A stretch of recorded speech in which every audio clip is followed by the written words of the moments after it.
Bố Nam là giáo viên. Em hỏi, em nói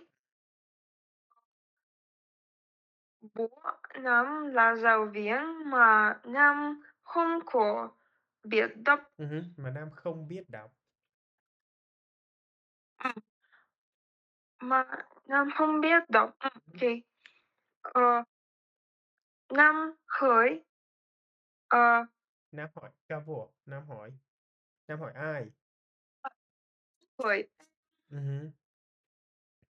em bố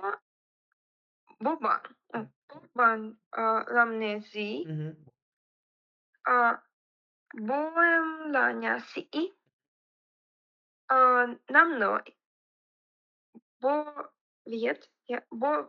Việt là nhạc sĩ mà bạn không có răng. Or you can say bố em là nha sĩ mà em không có răng. So my mother is a dentist, but I don't have teeth. Okay, okay. Bây giờ, so now, em là nam, Piri рассказать. Em là nam, Piri рассказать. Now you are nam. Mm-hmm. Mm-hmm.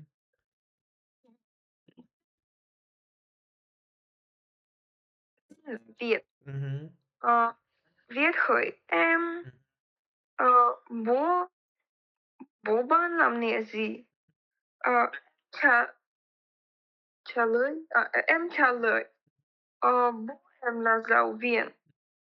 Việt Việt nói bố bố Nam là giáo viên Bố em. mà Bố em.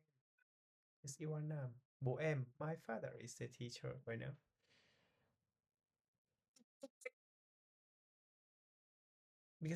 Because you are nam, so you have to say bố em là giáo viên.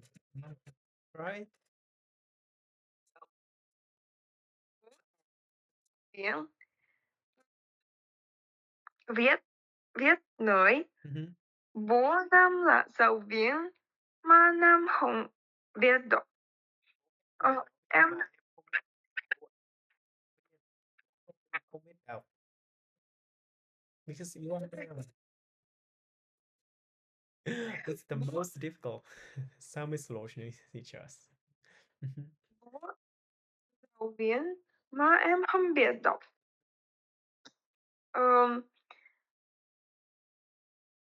Em hỏi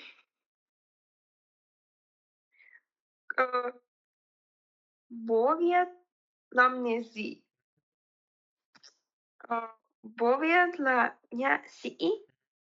Em nói bố Việt là nhạc sĩ mà biết không có răng.